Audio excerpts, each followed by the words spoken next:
Sans citation de Spinoza. Narration Nicolas Justamont. Il vaut mieux enseigner les vertus que condamner les vices.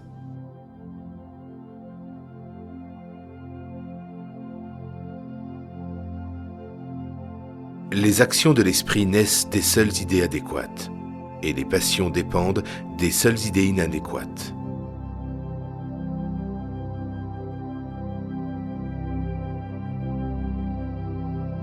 S'il est vrai, la voie que je viens d'indiquer paraît très ardue, on peut cependant la trouver. Et cela certes doit être ardu, qui se trouve si rarement. Car comment serait-il possible, si le salut était là, à notre portée, et qu'on pût le trouver sans grande peine, qu'il fût négligé par presque tous? Mais tout ce qui est très précieux est aussi difficile que rare.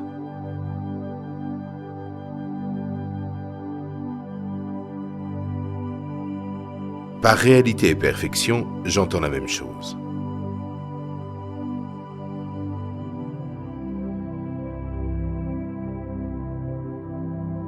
Chaque chose, selon sa puissance d'être, s'efforce de persévérer dans son être.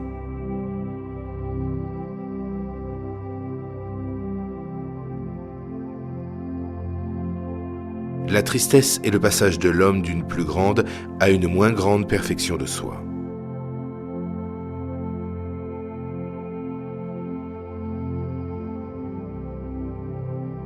Rien ne peut être plus conforme à la nature d'une chose que les individus de la même espèce, et conséquemment, rien ne peut être plus utile à l'homme pour conserver son être et jouir de la vie raisonnable que l'homme lui-même quand la raison le conduit.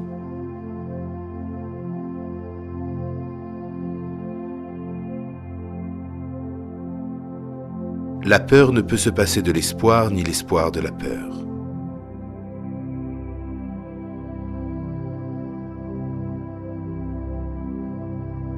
C'est un défaut commun aux hommes que de confier aux autres leurs desseins.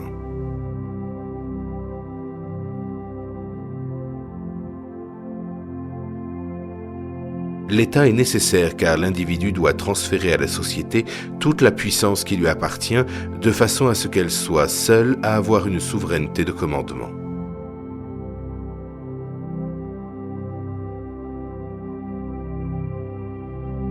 La satisfaction intérieure est en réalité ce que nous pouvons espérer de plus grand.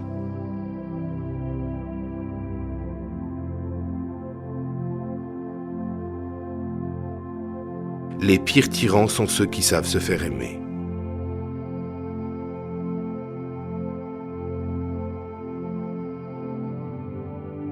Le désir qui naît de la joie est plus fort que le désir qui naît de la tristesse.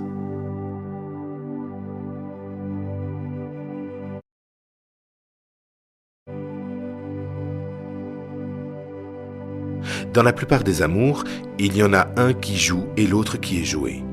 Cupidon est avant tout un petit régisseur de théâtre.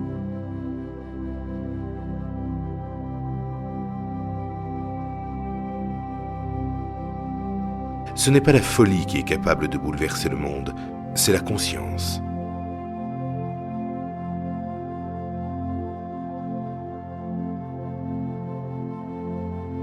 Le désir est l'essence même de l'homme.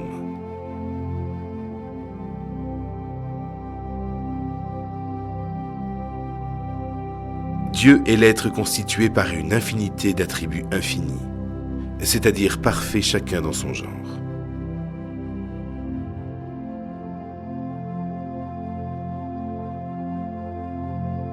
De même que la lumière fait paraître elle-même et les ténèbres, de même la vérité, sa propre norme, est celle du faux.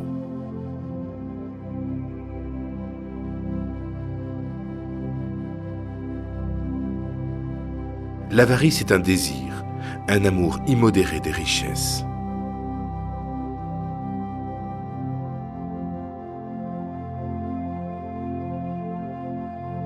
Cet être éternel et infini que nous appelons Dieu, où la nature agit avec la même nécessité qu'il existe, n'existant pour aucune fin, il n'agit donc aussi pour aucune, et comme son existence, son action n'a ni principe ni fin.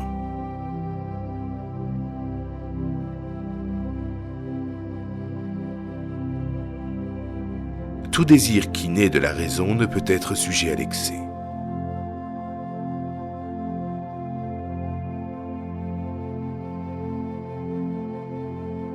Tout ce qui est dans la nature, considéré comme son essence et dans sa perfection, enveloppe et exprime le concept de Dieu.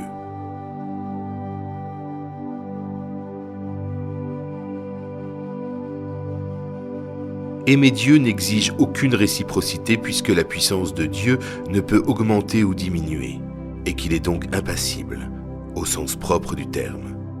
Dieu n'aime ni ne hait personne d'autre, il s'aime lui-même.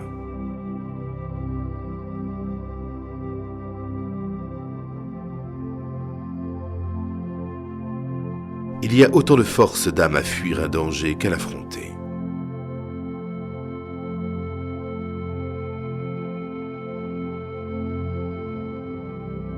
Seul l'amour est infini, c'est-à-dire que plus il s'accroît, plus nous sommes parfaits.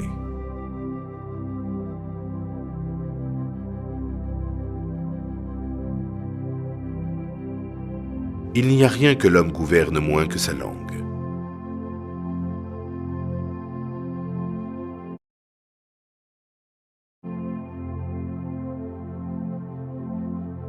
L'abjection consiste à penser de soi moins de bien qu'il ne faut sous l'impression de la tristesse.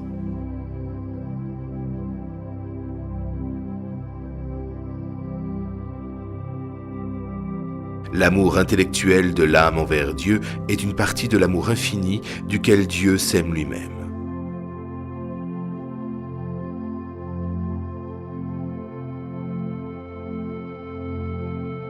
Le mental humain ne peut être absolument détruit avec le corps, mais il en demeure quelque chose d'éternel.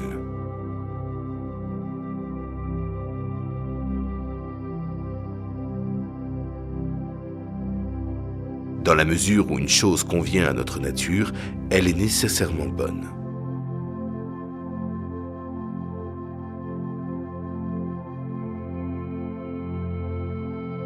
L'homme libre qui vit parmi les ignorants s'applique autant qu'il peut à éviter leurs bienfaits.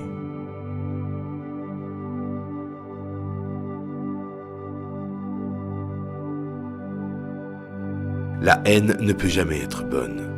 Elle s'augmente par une haine réciproque et au contraire, elle peut être étouffée par l'amour, de telle sorte que la haine se change en amour.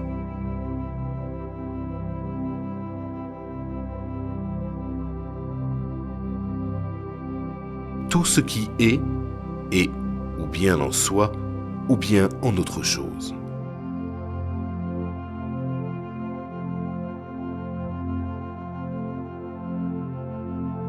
L'orgueilleux aime la présence des parasites, des flatteurs, et il déteste celle des gens de cœur.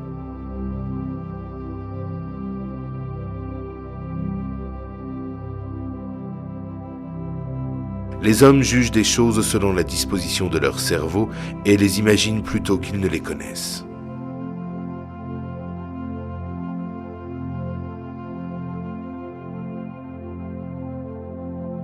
La plupart des erreurs consistent en cela, seul que nous ne donnons pas correctement leur nom aux choses.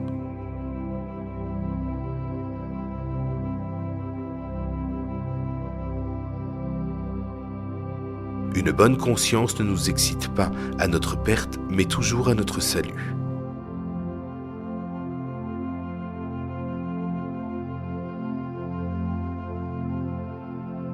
Les hommes se trompent en ce qu'ils pensent être libres, et cette opinion consiste en cela seul, qu'ils sont conscients de leurs actions et ignorants des causes par lesquelles ils sont déterminés.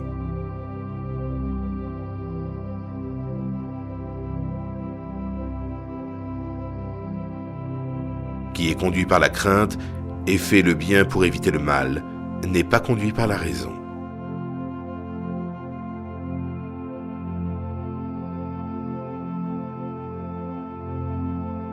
Comprendre est le commencement d'approuver.